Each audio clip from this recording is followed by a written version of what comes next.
Assalamu alaikum, guys. Thank you. Allah baraka, Allah baraka. Thank you for your time and welcome.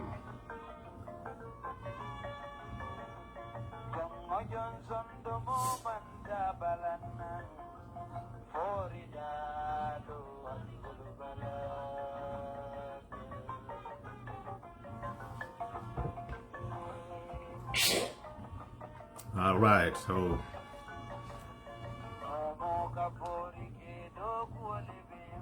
let me know if you guys can hear me well.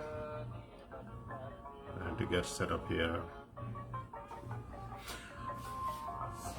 So first things first, like you see from the title, it's all about our incompetent president and his penchant for being a petulant child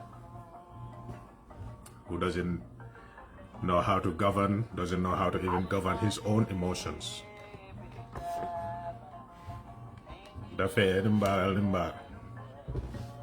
Greetings. So the first things first, we all heard today with the updates, Madi Jobate is currently in police custody.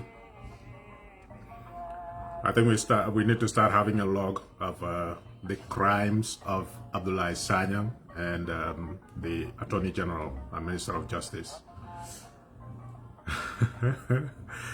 What is Jabu doing on Facebook? Jabu, go play Roblox.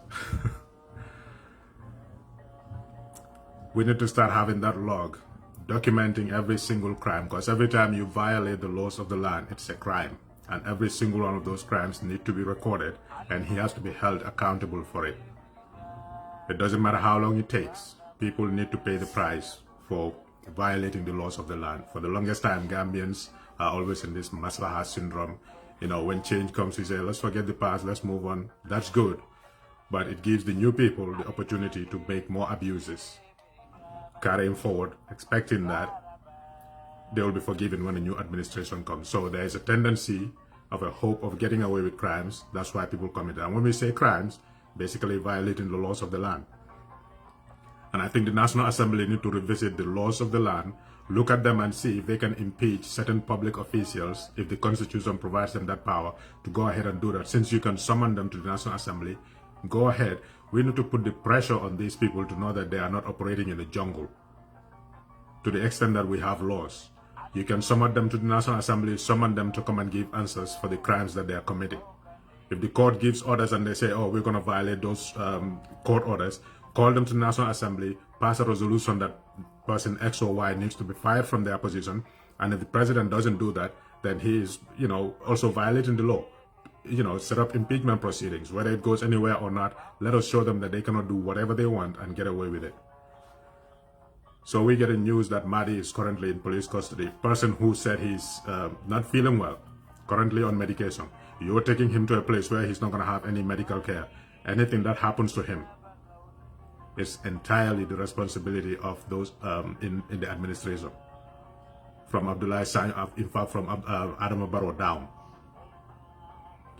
What crime has he committed? Even if he attempted an assassination of Adama Barrow, that shouldn't warrant the treatment he's receiving.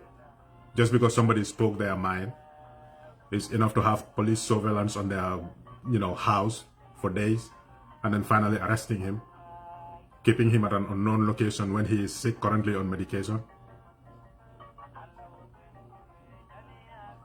The rate of crimes in that country that is being perpetrated by the state is inexcusable. And these are the kinds of situations that lead people to violate the laws of the land in defense of their freedoms, in defense of their rights. We're just watching the news as it is unfolding. After all these years of oppression and the apartheid system in, you know, over the people of Palestine, they managed to get into Israel and massacre hundreds of people. Why? Because that's people fighting for their liberation. When you speak about that, they say, oh, Israel has a right to defend itself. Yes, but you cannot oppress people and expect them to sit down. I'm not saying such a thing should happen in the Gambia or is going to happen, but if the state is the violators of the laws, then who is under any obligation to respect those laws? Oh, the volume. Let me know if you guys can hear me well, because or maybe I should get closer to this. I'm not using my computer that much. Let me know if the volume is okay.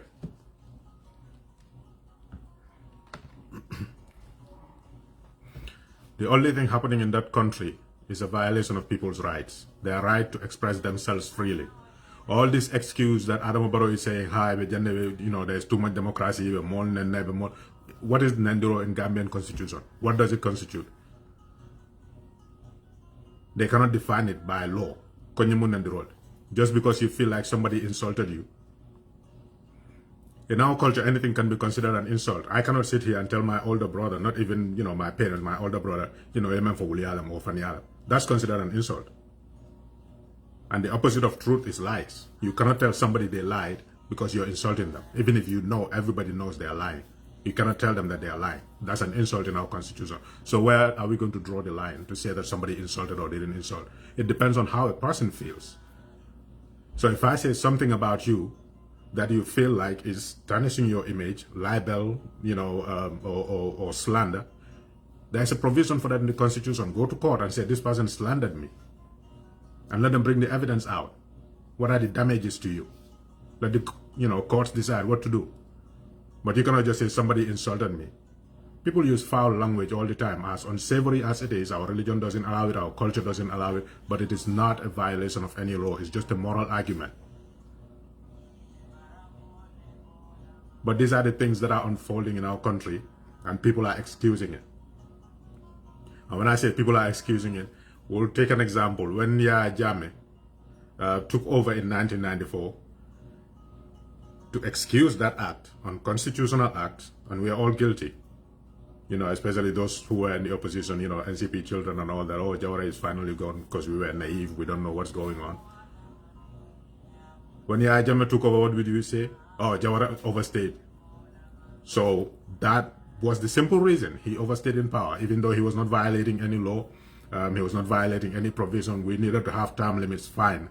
That's a completely separate argument. But as soon as the military entered into the politics, based on nothing because of their accusations of corruption, which obviously was there, but there is ways that can be addressed. It doesn't require the involvement of the military in politics. Or there's corruption in the country. But, let's just say the military coup was justified. We were not basing it off of anything except to say that, Jawara overstayed in power. So that way we excuse Yahya Jammeh's crime and all his subsequent crimes of killing people, of torturing people, of raping people, doing all kinds of things. We welcomed it because Jawara overstayed in power. Always making that simple-minded excuse that everything that was happening in the country was Jawara's fault. If he didn't stay in power for so long, Yahya Jammeh would not be there. We completely absolved the man of his responsibilities. But the people who were saying that basically wanted to go to Gambia. They don't want to involve in politics. Whatever befalls you, it's your fault. You kept voting in Jawara. We needed a change of government. He should have gone a long time ago. That was constantly the narrative that they made. People who don't want to be engaged in anything related to advocating for their fellow citizens' rights. Even if that's a valid argument that Jawara overstayed in power and Yahya Jammeh came, fine. Does that give Yahya Jammeh the right to abuse the rights of citizens? Does that give him the right to violate every provision in the Constitution just to be able to maintain his power? We always conflate issues, and then when we go further down the line, we realize that this was a problem, and then we look back, just like OJ said in one of the videos I was watching today. We cannot keep looking back and blaming each other for problems when we are facing a real problem right now that we all need to be on board to address. When Adama Barrow made those statements and people came out condemning us, yeah, UDP are the ones who are online here insulting people, insulting, everybody and all that. Who did they insult? Since when was Mahdi a UDP member that he was insulting people? Because he is the one who is arrested today. Bora, the same thing. So this is not targeting UDP. That's just an excuse. Barrow has infiltrated the minds of so many people. In fact, he's not. Yahya Jammeh infiltrated the minds of so many people by labeling UDP a certain type of way, and they still have that picture of UDP in their head. Barrow came and added onto that. So anything directed against UDP, whether it's a violation of our moral codes, a violation of our constitution, it doesn't matter. They will excuse it. And this is how dictatorship creeps. And then when you talk, they say, oh, you're the ones who encourage dictatorship. And they start citing examples here and there just to excuse the fact that Barrow is abusing citizens, and they're okay with it because they don't agree with those citizens. There will always be Gambians who will stand up and fight, and those people will ultimately win, no matter what. If you were here yesterday supporting Yahya Jammeh, and today you're supporting Barrow, we're not mad about that, because you know you had it wrong the first time, you're going to have it wrong again. When all is said and done, you're going to be the one who will switch sides again. Because, you know, your thinking capacity is that low that you cannot gauge things from a different perspective. It doesn't matter how much we love somebody, we can disagree with them on so many fronts. But that is the problem we have in the Gambia. We have a president who is a threat to our national security based on his comportment. Adama Barrow is ill-informed, and he is unwilling to learn or allow his position to refine him. That man is that typical guy that you pick up from the remotest village, Bantaba, and bring him into the midst of the most advanced civilization, and he still cannot learn. He still cannot let go of that village attitude, that mentality, that, you know, uneducated approach to life. And by that, I don't mean that every villager is uneducated, no. People are limited. I was watching this documentary about these Australian Aboriginals and, you know, a native from Sydney. Basically, they're doing an IQ test on them. When you come to, you know, everything modern, everything new, the one from the city obviously had higher IQ scores, but when you go to nature, the Aboriginal basically doubled whatever the score was. So people are familiar with things, and that is how they live their lives. When you're out of one environment into another one, you let yourself get refined. That's what evolution is all about. You learn new things, and then you realize, okay, what I was doing in the past, this is a better way of doing it, and then you adjust. So people's circumstances make them evolve based on what their experiences are. That's why they say, Ni Mankarang, Tam. That's an old saying in Mandinka. If you're not able to go to school to learn, travel, because it will widen your horizon, it will open your eyes so that you become a better human being. But Adama Barrow has refused from 2016 to let his position refine him, to be a more thinking human being, to be a more rational human being, to be a more, you know, to comport himself better, knowing that I'm in a position of power. But all this exposure, all this traveling around the world, meeting the, you know, world's most powerful leaders, most influential people, he is still stuck in that mentality of 1907. So he's this ill-refined person. He forgets that, you know, whenever he talks, oh, I'm the president of all Gambians, fine. But you forget that among those Gambians, Waliol Bije, Lalumol Bije, Alamo Kendol Bije, Alalonal Bije, you're presiding over all those people, yet you stand on a platform, you're the president. Whenever you open your mouth, the country listens. Those people are listening to you, and you're spewing nonsense. And the hardest part of it is religious leaders were the people he was addressing. They will not go back to their members and say, this is going to cause division in the country. The president should not be speaking like this. They will be clapping for him. And then whoever he's talking about starts feeling like nobody in this country is on my side. So I'm going to stand up for myself. That is how laws break down in the country. That is how unrest starts in the country. That's how instability is threatened in the country. He has a thin skin. We all remember the Dr. Cisse statement that he said, Adama Barrow is, what was it again? He lacks the intellectual capacity. Something along those lines. We all saw the video in which he was responding to Dr. Cisse. Father Boko Dokata. All because somebody said that. So essentially he has no competence, no capability to refine his response to say that that's his opinion. But if I am that clueless, or if I am, you know, intellectually deficient, you know, this, that, or the other thing will not have happened. I can reassure you, blah, blah, blah. You comport yourself. You're the president. Your emotions shouldn't show. He lacks the intellectual pedigree. And that's true. He still lacks it. I'm losing my voice. I can feel it coming. So so soon. So we all remember that. Granted, everybody is human, but when you are in a certain position, you let your emotions, you basically take charge of your emotions. You don't let them take charge of you. However you respond, it has to be politically correct, it has to be diplomatic, and it has to be unified. Even if you're going to go into your bathroom and scream into a pillow or something, but out in public, you are the leader, you have to be showing that self-comportment. But I'm not going to do that. He is a divisive person. He is duplicitous. Everybody that Adama Barrow has gone into any kind of dealing with, he has betrayed them. Which reminds me, where's Alkali Conte? Nobody's hearing him now. Bazooka Faila. Because of that divisiveness, Adama Barrow can never be a unifying figure. He will always find an excuse to blame everything on UDP, avoiding the constant problems that the country is facing. If you ask the greatest percentage of the Gambian people who are not affiliated to NPP, if that's some in the NPP, will tell you that we are not convinced that Ousainou Bojang is the one who killed those police officers. A lot of people have skepticism about that, which is why I said initially, if you take this to a jury trial, the man will be discharged. He cannot be convicted based on what the police have told us so far. But still now, nobody's talking about anything.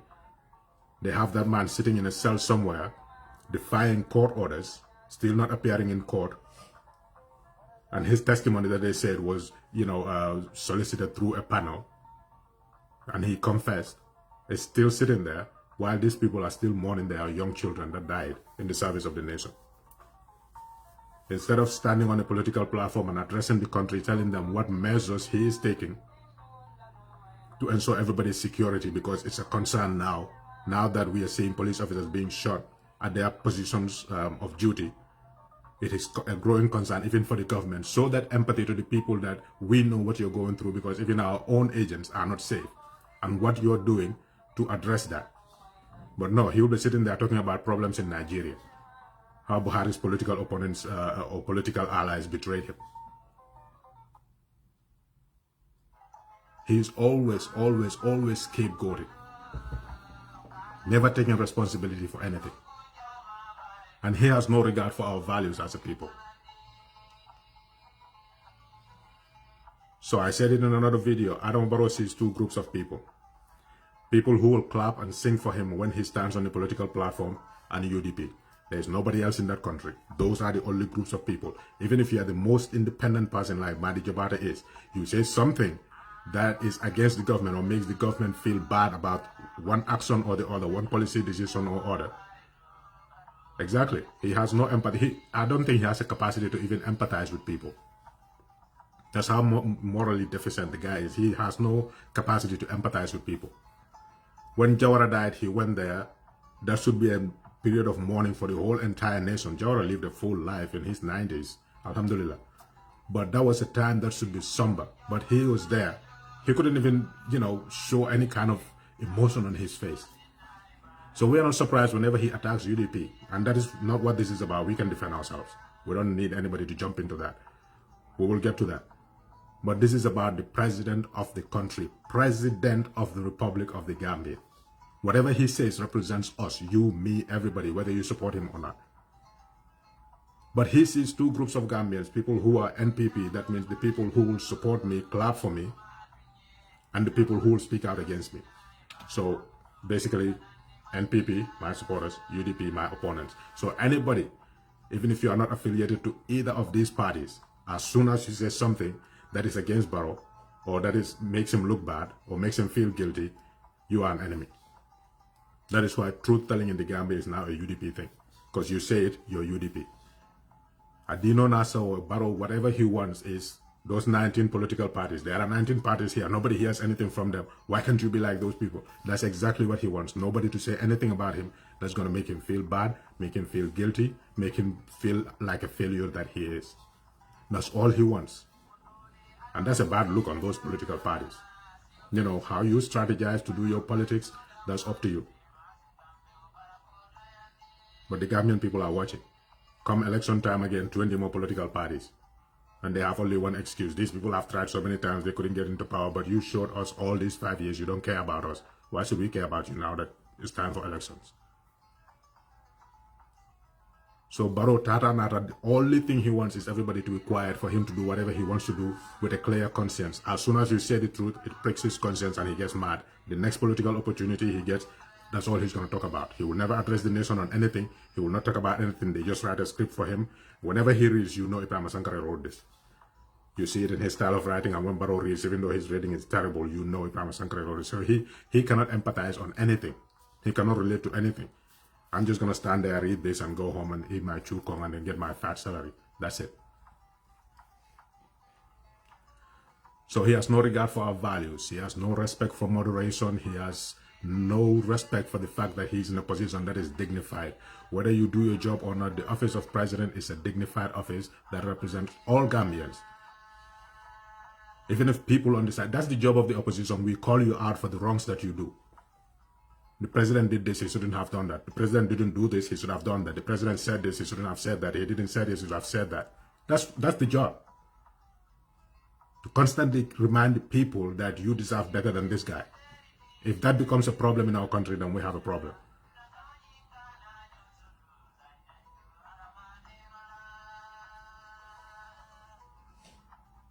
But when it comes to the UDP, like I said, he sees no one except those two groups, UDP and anybody else who is, you know, not UDP, basically anyone who is supporting it. Which is why sometimes our civil society organizations, they leave a lot to be desired. Now, we saw the National Human Rights Commission, they put out a statement, fine. But the Bar Association statement is far better. You put the blame squarely where it is.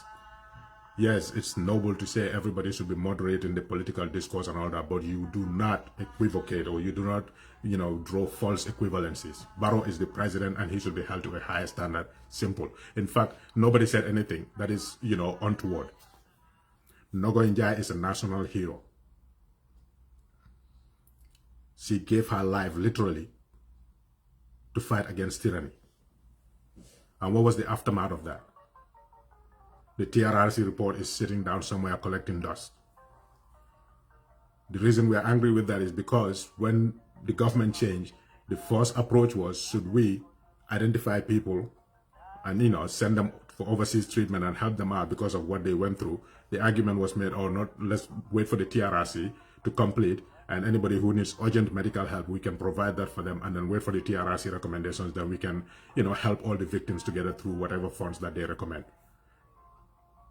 So if Nogonjai died struggling with her illness, with the government never intervening, but private entities, what is so wrong at her funeral for Dabo to stand up and say that this was a failure? That despite the fact that Barrow became president thanks to the sacrifice of those people, he has ignored them. What is so wrong with saying that? But the National Human Rights Commission cannot bring themselves to say that what Barrow said is wrong. That is the right of UDP, not even just UDP, but all Gambians to say this was a failure. In fact, people have been saying that, blaming both the government and opposition alike.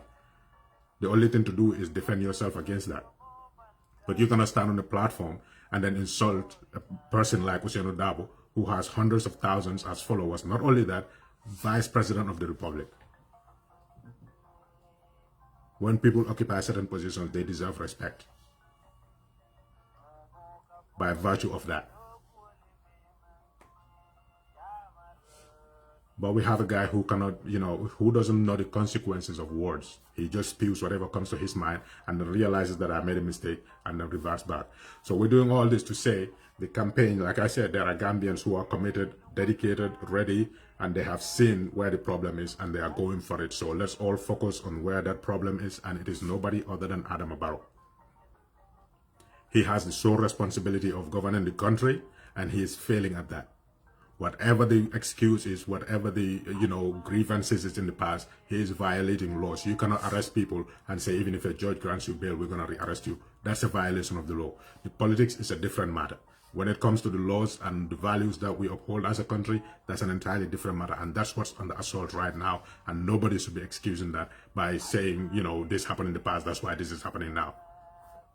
Just like I said, that's why I opened with, Yahya Jammeh came to power with all his abuse and everything. People who don't want to speak out against that, out of fear or out of their self-interest, will say, oh, if Jawara didn't overstay in power, Yahya Jammeh would not be in power. he overstayed, that's why Yahya Jammeh came. So all this abuse we're saying is because Jawara overstayed in power. It's not that simple.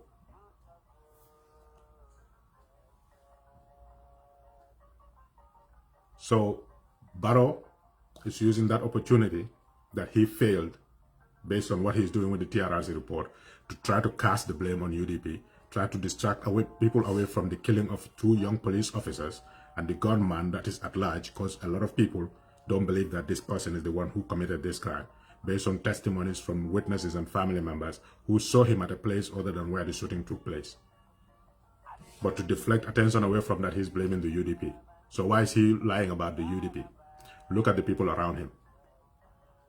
Who are the people advising Adama Barrow?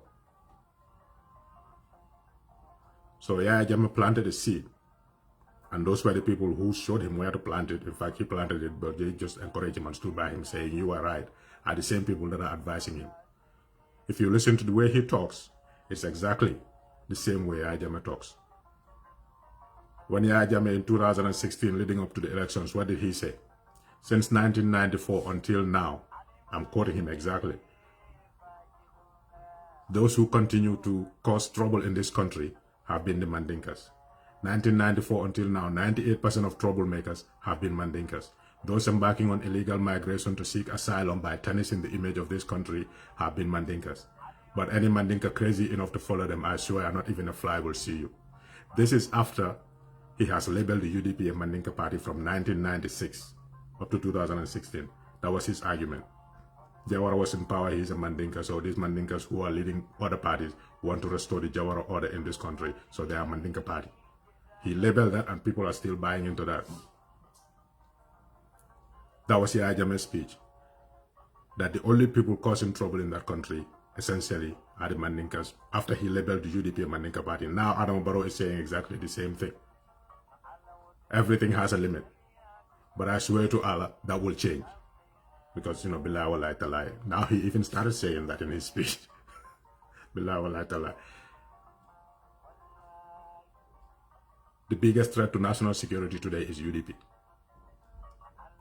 The party that wants to burn this country down using the internet is that party. There are 19 parties in this country. You never hear a single utterance from any of those parties. My friend, do you know the Gambia better than everybody else? No one will deliberately insult me in this country again. I swear to Allah, we will catch you and tie you down in one place. What difference is there? It's just a difference in time, 2016 and 2023. So whenever he says that, you hear people clap. Because in the subconscious, that's buried there. Yahya Jammeh implanted in there. It doesn't matter how much you try to deny it, you are just acting on the vision of the world that Yahya Jammeh put in your head. And you cannot break yourself out of it. He said something, you hold on to it, and you start looking for evidence to prove what he said, whether it's true or not, and then you adopt it. But we are past that. We're not going to justify to anybody that is not a Mandinka party. It is a party for all Gambians. We are past that. If you want to believe that, that's just your problem. You can believe that however you want. We don't have any case to prove to anybody that we are not. There's no evidence of it. It's just your personal bias that's dictating that. So you go ahead and believe whatever you want to believe. Nobody's going to waste time trying to convince you otherwise.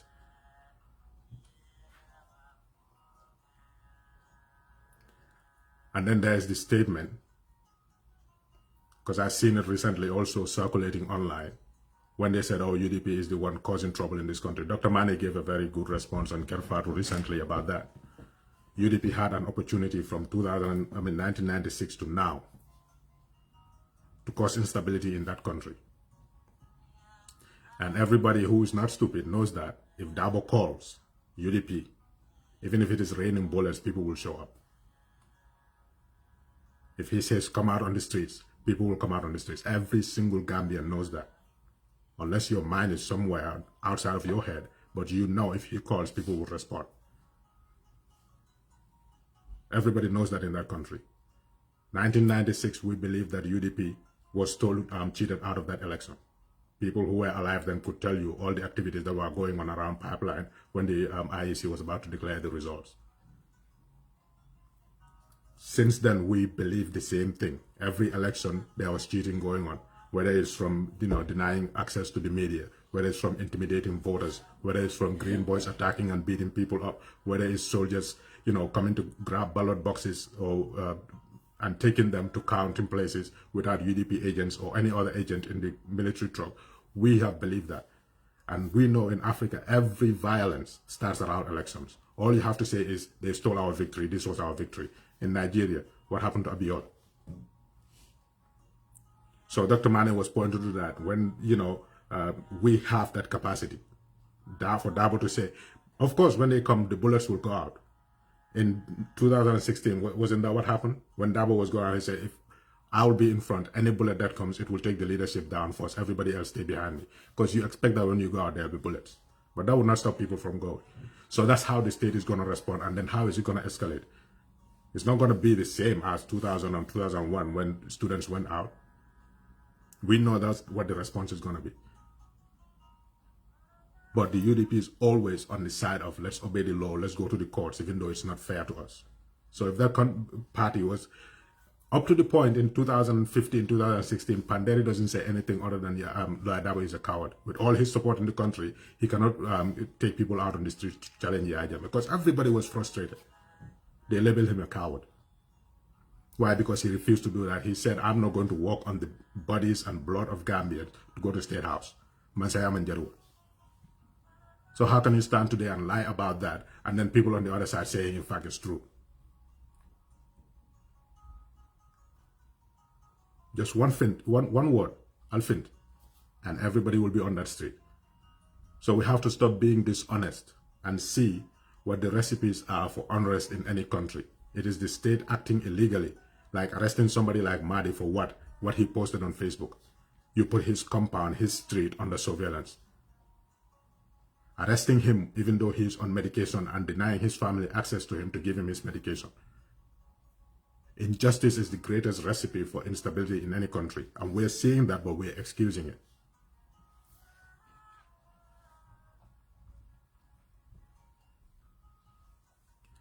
So if UDP was built on destabilizing that country, there are so many opportunities. Why didn't they take that up? So many. If anybody is law-abiding to a fault, it's UDP. What a lot of people don't like and they don't want to admit is UDP's style of politics.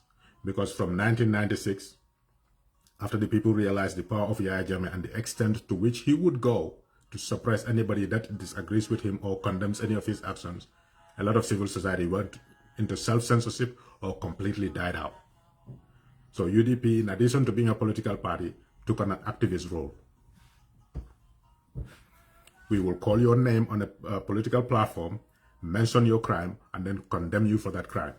That scares a lot of Gambians, and they tell you that, oh, when you do this, I'm a fitinol wulu. They are public servants. Why can't we call them and mention their crime? We all seen that video from 2009, was it? Where Mr. Dabo was challenging the Inspector General of Police. That's how the UDP does its politics. You can disagree with it, but they don't insult anybody. They just call you and tell you what your crime is. And if anybody does that better than anybody else, was single Nyasi, Almande Mani Kafargai, probably the most tortured politician in our country. So when they keep talking about, oh, endless rallies, when you don't have access to the media, what are you going to do? You meet people where they are. That's what rallies are. So people are seeing all that. But because it fits their narrative, that's why they want to go along with it. So objectivity is out of the window. For those people, they can never look at UDP with any objectivity, even if something is a national concern. Like I said, we disagree with Mahdi on a lot of things. In fact, we will have, debates online, but you know that that guy is a patriot. Everything he's saying, he's doing it for the country. Whether he is right or wrong, like Malcolm X said, how do you want to be remembered? However you want to remember me, know that I was sincere. Whether I got it right or got it wrong, I was sincere. That's what we can say of Mahdi. He is sincere. Whatever he's standing for, whether he gets it right or wrong, he is sincere for what he wants, which is a better Gambia. Today, he is the victim of this, surging tyranny in the country. And people cannot speak about that because they have a few things embedded in their heads. Grievances that they hold. And those are a few things that happened from 2016 to now. And that is fresh in their minds. And for that, they want to hold the whole country to ransom just to satisfy their egos. And when I say this, I'm not talking about just everyday Joes. If you want to be on the political space and be heard, be objective. Or be partisan. And let people argue with you from that partisan perspective. But be objective and fair. But they dilute issues to the point that the issue gets lost, and then we're talking about the side issues. Months later, they start, oh, this is what we were condemning, and they were supporting it. No, you diluted the issue. Like, this is a perfect example. Barrow stood on a political platform saying that we will arrest people that were granted bail. Saying that anybody who insults me, we basically will teach you a lesson. Instead of condemning that, they took it and made it a side issue. Oh, this is all UDP's fault. Why are they standing on the political platform, endless rallies, talking about the president, insulting people, when all Dabo said was that the government failed Nogonjai, and thanks to Nogonjai, they are in power today. How is that an insult? So they molded in that. Now everybody is pushing back, fighting to show them that this is not in fact an insult.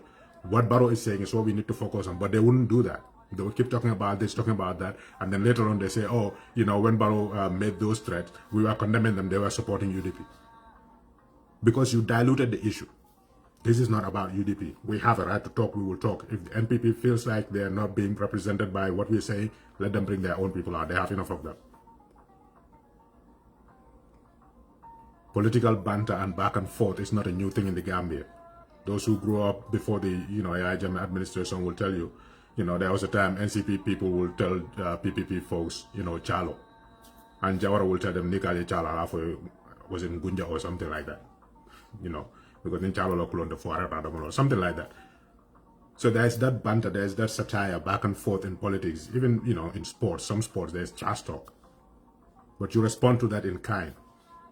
It doesn't need to be extreme or with foul language. Everybody should condemn that when it happens. But there are people you cannot change. It doesn't matter how much you condemn them, they'll keep doing it. The best thing to do is ignore them in their little corner. How many people go on Facebook Live, completely not affiliated with politics, talking about social issues and calling names and insulting people? How many people do that? And they have a large audience. I saw a post, I think it was from Eunice or somebody. If you want to be popular on social media, go ahead, create a live or Facebook page and defend it basically. You will have a lot of followers. I don't follow people like that. I know I cannot stop them. It's their choice. It's their... All I'm doing is sitting in my house with my internet and my phone talking to you. I can say whatever I want. But are you going to waste your time listening to me? So there are people that we cannot, regulate. That's just who they are. So ignore them, leave them on the side and talk to people who matter. Talk about real issues if you truly care about the Gambia. So that was happening back then. Came Yaya Jammeh. What was the APRC their supporters chant when they go on rallies? We need Yaya, we don't need old Pa. And then we on the other side, UDP will say, Tony Daba, Jipo, Joe Kasamas. And for Yaya Jammeh, I remember by Super Bowl, we were saying that and he was turning around and, just hauling insult to people. That's why people insulted him, because he insults people. Nobody in their right mind ever insulted Jawara, because he never, embarked on that. He was witty. He will have a good response for anything that you throw at him. That's how you do it. But when we tell Yaya Jammeh, Tony Daba, Jipo, Jao Kasamas, he will insult you. And then we kept it up. We kept it up. So all those things were happening. Like, that's political banter.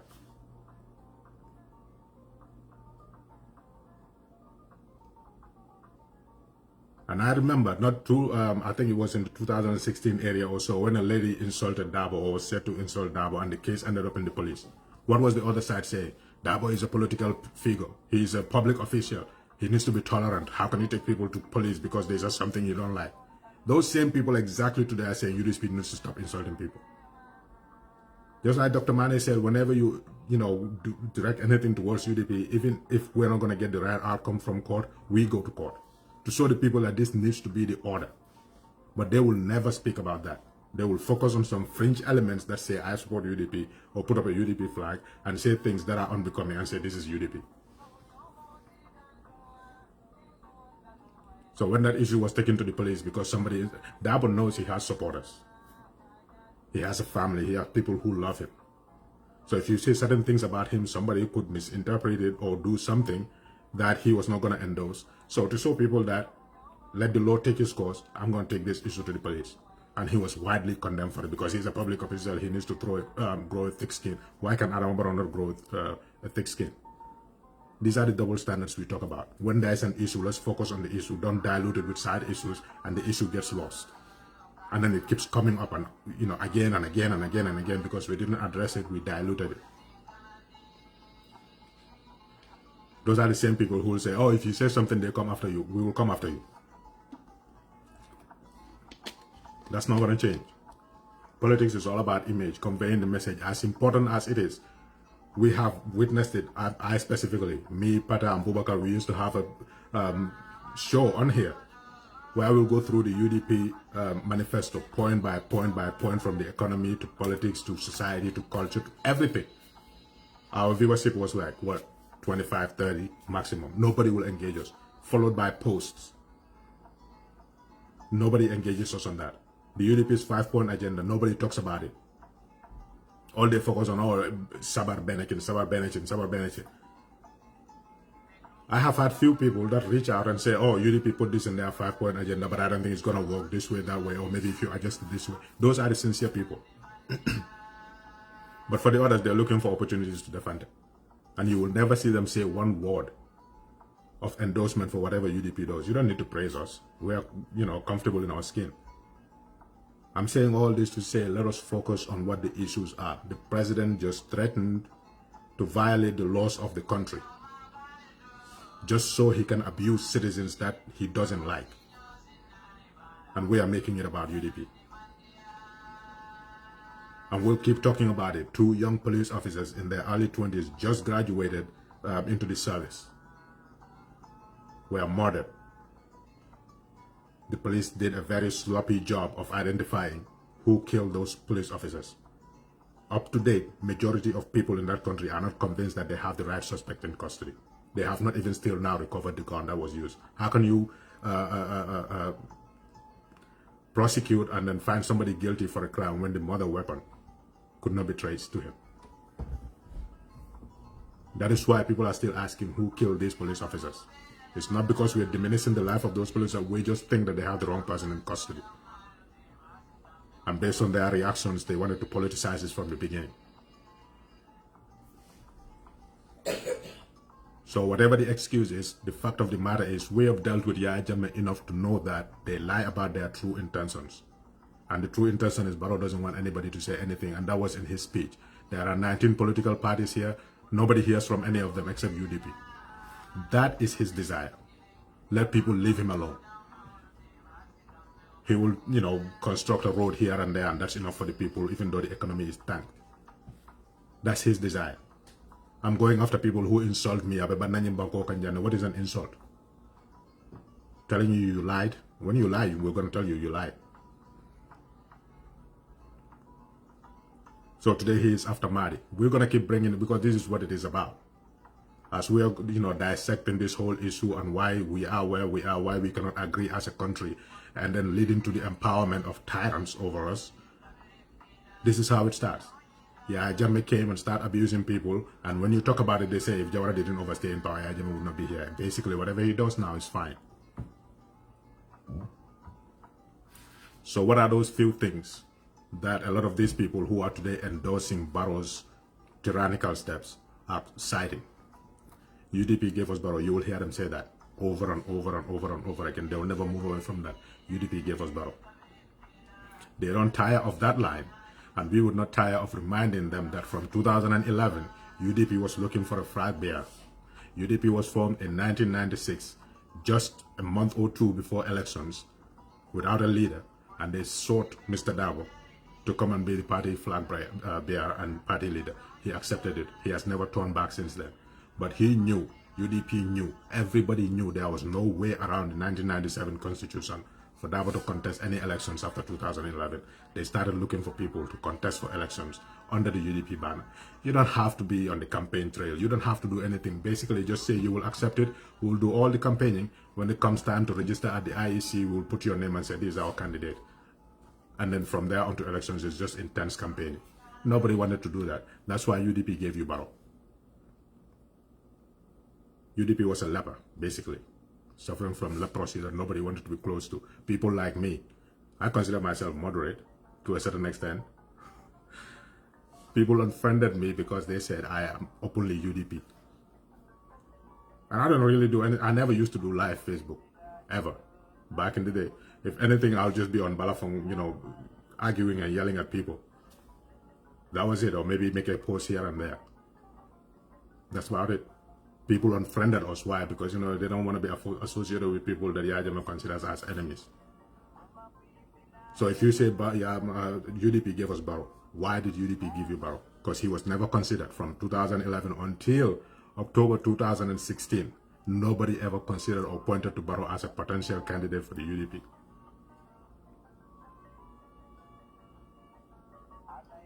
So even the police, you know, we need somebody to lead the UDP. The political base is there, the supporters are there, everything is in place. You just need to be the flag bearer. It didn't work. Open advertisement of positions for the UDP flag bearership didn't give us anybody. Secret solicitations going to people's houses in the dead of night, you know, in secret, just so Yajama would not target them, to, you know, encourage them to become the UDP flag bearer. None of that worked. April 2016, Solo Sanda went out. They killed him. As a leader, UDP cannot sit down and watch that happen. Exactly. All they did is just leave everything to UDP. UDP. Fine. You know, it's our country. We're not going to sit down and let people abuse us in that country. But all these attempts to recruit somebody to be the UDP flag bearer failed. Solo Sanda was kidnapped and killed by Yaya Jammeh's thugs. Dabo responded by marching. And what did they do? Kidnapped him. And all those elderly people, from Femi Peters, Kemes Jammeh, Molamin Sane, all of them, despite their age, they subject them to harassment. They rounded them all up. So think for a minute. Political parties are entities. You are human. If this happened to you, what would you do? Surrender yourself to your oppressors? So when the entire first executive was arrested, UDP has two choices. Either give up and be absorbed by another party that may not necessarily prioritize the fate of your arrested leaders who were jailed illegally, or continue fighting regardless of the outcome of the elections. Where were the other parties? I only saw OJ when the women, they were doing the Kalama Revolution and all that, not the Kalama Revolution, but who were showing up to court and Bakiyang singing songs. I saw OJ there. But I think he came once, you know, to kind of talk to the supporters. But besides him, who else was there? That was a time that you need to, because one thing was a fact. Solo Sandeng died in state custody and he didn't need to die because he was subject to torture. Everybody should rally around that and say, this is not going to be acceptable in this country. But that didn't happen. So like I said at the beginning, people started seeing to themselves that, okay, we are in this alone. Live or die, we have no support outside. It's within us, ourselves. We are going to make this right, or we're all going to, you know, be consumed in this fight. Nobody outside is on our side. People get that feeling, right or wrong, because nobody shows solidarity to them.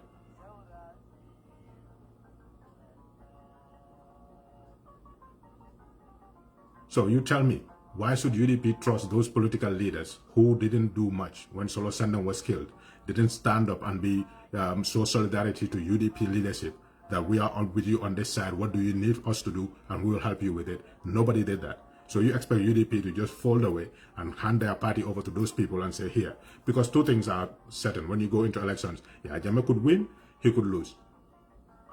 So if UDP didn't keep its structures in place, its supporters in place, and encourage them that UDP is still intact, after the elections, if Yaya Jammeh had won, that would be the end of UDP and the fate of those people would have been sealed.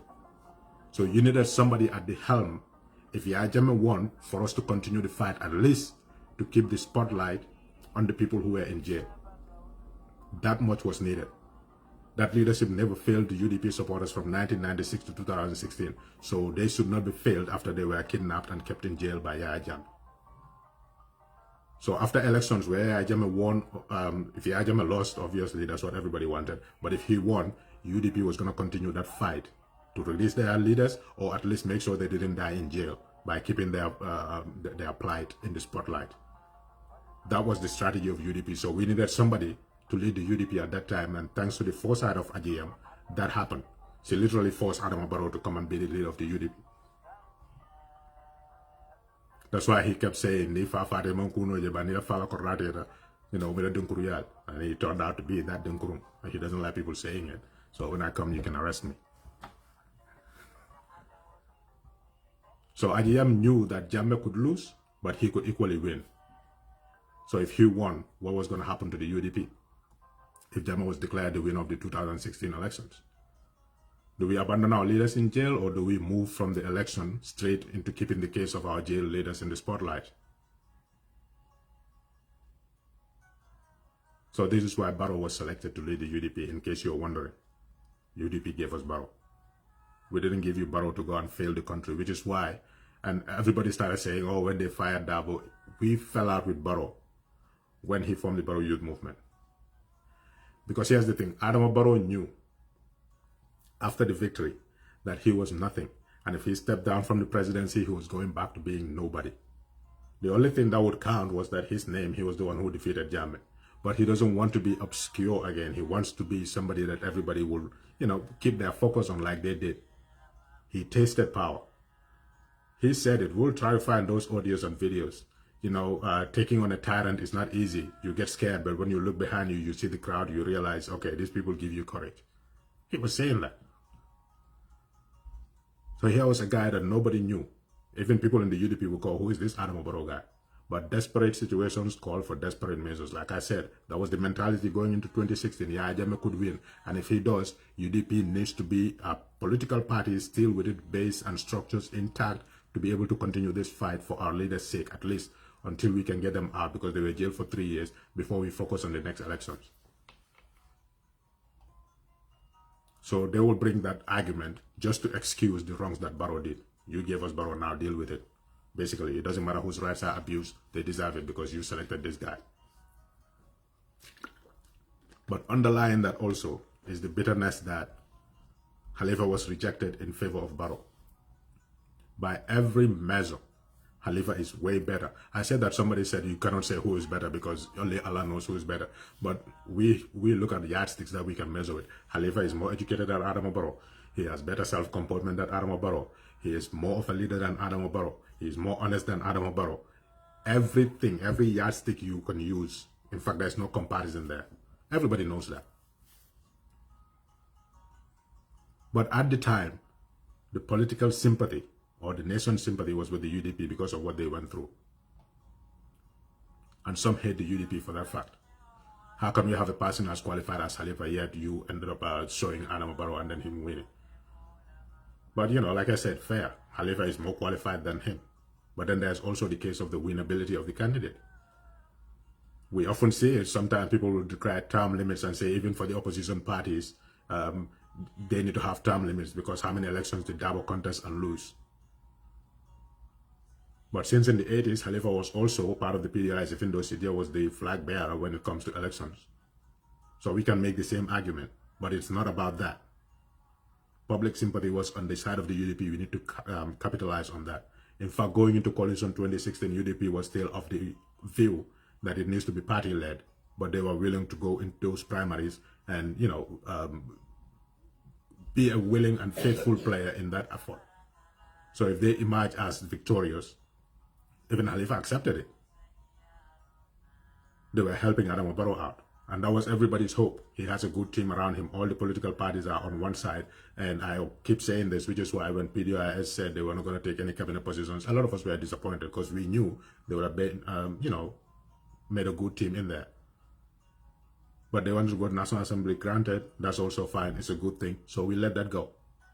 But some people are bitter over that fact that it should have been Khalifa, not Adama Barrow. But it went through a democratic process, so let's get over that. And then comes the big one. the tactical alliance. They dilute that with the fact that, oh, you know, like that's what broke the coalition. But go to Kerfatu and look at the interview of Khalifa. He will tell you the coalition achieved its aims, so we don't need to argue any further than that. The aim of the coalition was to remove Yahya Jammeh. So every arrangement in that famous MOU, every arrangement was there, that was in there, was how do we come together and defeat Yahya Jammeh. There was nothing there about the National Assembly or local government elections. How do we take executive power away from Yahya Jammeh? That was the whole entire arrangement. So obviously, National Assembly elections are coming right after that. So when that happens, how are we going to contest it? Because we are now a coalition. Oh, we can have independent candidates all in the National Assembly. That was the PDI's position. And EDP's position was, no, let's do a tactical alliance where we have strength, we put up a candidate. Where PDI has strength, they put up a candidate. Where PPP has a strength, they put up a candidate. That way, if we say these are the coalition candidates, even GMC would have a candidate or a member in the National Assembly. That was the whole point of tactical alliance. At the end, it went to a vote with abstinence for, against. But that issue got dilated. Why? And that's another thing. Things happen, and instead of people focusing on the merits and, you know, disadvantages of that issue, they want to make it about a character issue.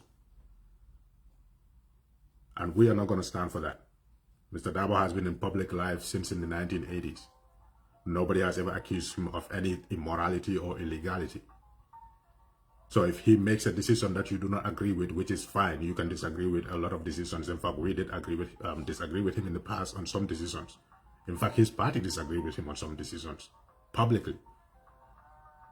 That's perfectly fine because he's human, he can make mistakes. But you do not make that mistake about a character judgment. Suddenly he is this bad person, suddenly he is this greedy person, suddenly he is this person who wants to set the country. We are not going to stand for that, and we will fight back on that. So when we fight back, they say, oh, they were the ones who are supporting. No, we are not supporting what he did or what he said, given that specific circumstance. We are fighting you for trying to label him in a bad character, trying to boil his entire person and character down to one thing because you disagree with what he said. That is what we're not going to put up with. So that's what the fight usually ends up being, and they say you were the people who supported this or supported that. In that mix of the tactical alliance is the issue of the 3 years versus 5 years. And some will say, oh, you know, this is the reason why Barrow is becoming a dictator. And we will get into that. After Mr. Dabo said that, we all know, the records are there, the UDP held a press conference. Basically, they made a public break with him on that UDP did agree with coalition partners, in fact, that the term is 3 years. Yes, nobody can force Barrow to resign after that, but this is the understanding that that's what he would do.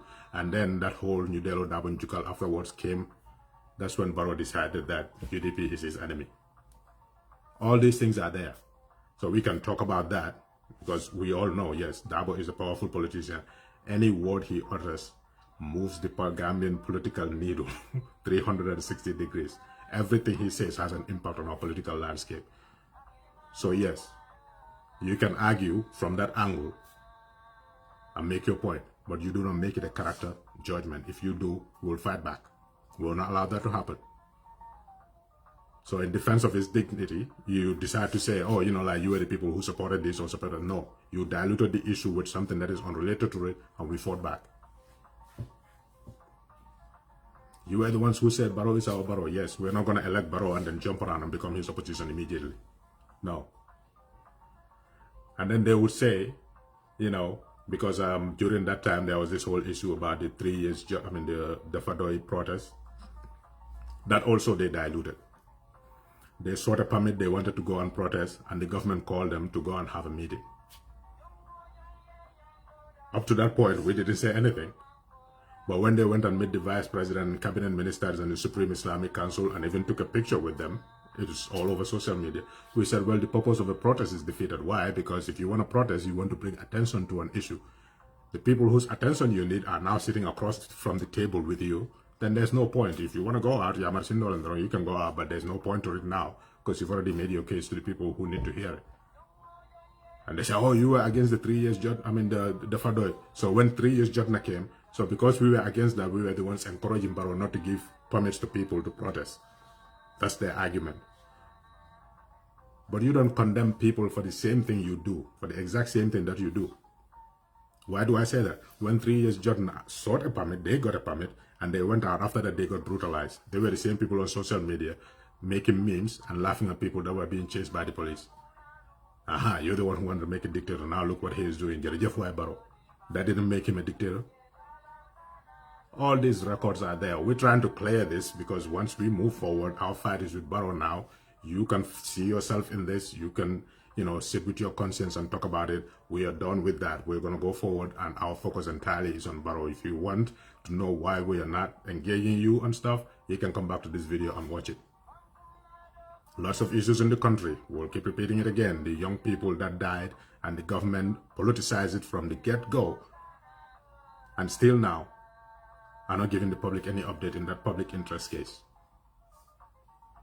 But he wants to dilute everybody's attention with politics. All the way to Nigeria, Kafoko Buhari Nyol, when some people that were with him betrayed him, forgetting that he's the one that betrayed the people that made him into something. So that's the irony.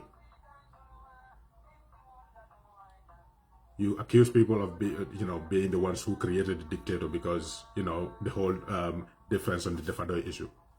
I don't know about others. I know some people were against it because, that was early 2000s. So I'm never going to say, oh yeah, they denied them permit, that's good. No, I never supported that. But I argue that the whole point of a protest is defeated if you get to meet the people that are, the ones who are responsible for changing policy so that your grievances can be met. But they diluted that whole issue and said that's the reason why, Barrow is a dictator. But then you, the same person, saw the abuse of the rights of 3 years Jordan after they were granted a permit, and you celebrated it. So who is worse now? This is why political point scoring is never going to end, because you have a point you want to score, I have a point against you too. I'm going to try to score that point. So essentially, if we, are disagreeing with that Defado whole process, showed him the way, you encourage him to stay on the way by celebrating the 3 years Jordan mistreatment and harassment. In that case, then nobody has the higher moral ground, so what's the point of arguing? So essentially, just to wrap up, we all need to agree that Barrow has the higher moral responsibility in the country to act in a way that preserves and protects and promotes the rule of law in that country. Nobody else has a greater responsibility than him. So we can all agree on that. He is responsible for 2 million people, and not all those 2 million people are NPP and UDP supporters. In fact, not even up to 1 million, not even half of those people are those many supporters. Majority of them are children underage who cannot even decide. A whole bunch of them are people who are in mental institutions. A whole bunch of them are elderly people who care less who is in the state house. And a whole bunch of them are people who are more concerned about their religious affairs than about the daily politics of life. So the greater responsibility of furthering the rule of law in the country, preserving the rule of law, and making sure everybody's right is respected, it falls on his shoulder. We can all agree on that. That way, when Mahdi was arrested, even though he was sick and his family cannot get access to him to give him his medication, we should all come out and condemn it instead of trying to say these were the people who were responsible for Barrow being a dictator. Nobody pushed Barrow or supported him to be a dictator. It's personal responsibility. It's a personal choice he made, and we need to condemn it based on that. So if you agree, then let us put that past behind us of trying to score political points, because we all have points against each other. And then we call the government for its abandonment of the ideals that we all share, which is respect for the rule of law. When election time comes and you still want to score political points, you can revert back to those ones, and then the people can assess the options that they have. But nothing is more important now than stopping Barrow from becoming a dictator, because not only UDP is going to suffer. In fact, we probably would not as much as other people who are unaffiliated just because they spoke their mind, like Mahdi now. His family is worried sick that the man is sick and he's in police custody. We all know how unsanitary that place is. We all know how mosquito infested it is. We all know how poorly ventilated it is. We all know all the bad things that are taking place there. On top of that, they don't know where he is to give him his medication. And he is a patriot. Whether we agree with him politically or not, we know UDP is one of the people that he will always, be criticized. He is somebody I consider a critic. When I say hypocrites and haters, he is not one of them. because you know he's coming from a good place. Like I said, citing Malcolm X, how do you want to be remembered? Remember me as sincere. Even when I made a mistake, I was being sincere. Mahdi is the same. Even if you disagree with him at some point, he was a sincere person. Whatever he is standing up for, he was sincerely standing and fighting for what he believes in. So today he is being victimized by Barrow because Barrow doesn't like what he said. And he instructed IGP Sanyang, what is his name, to arrest him. The same thing for Bora. And people are excusing that. So, final word, those who seek vindictiveness over that are giving a nod to tyranny. If you choose to be vindictive over the fact that the laws of the country are being abused, you are giving a nod to tyranny. You're basically endorsing what Barrow is doing because he is doing it to people you do not like. So we're going to miss you in our conversation. We're going to ignore you on your side. You can, speak to yourself. But what is being done cannot be justified by any excuse. It's Barrow's personal choice after he knows what is expected of him and he's unwilling to abide by those expectations. That is entirely on him, and for that, we're going to go after him. So we're not going to be talking about this whole issue, he said, she said, and all that. No, we are focusing entirely on him and what he did wrong. Like I said, for reference, you can come back to this video and, figure out what is going on. So this is why we call it hypocrisy. When you say Gambia first, but then you see Gambian laws being violated and you endorse it because they're being violated to harm people that you do not like. So that's okay. That's not Gambia first. That's your personal interest that you're trying to secure. And then to close up, like Martin Luther King said, in the end, the Gambian people will remember not the words of UDP, not the words of Mahdi Jobate, but they will remember the silence of the people that claim Gambia first, but they don't want to stand up to write against what Barrow is doing, to speak against what Barrow is doing, and then attacking people who are speaking against what Barrow is doing by, masquerading it in all kinds of excuses.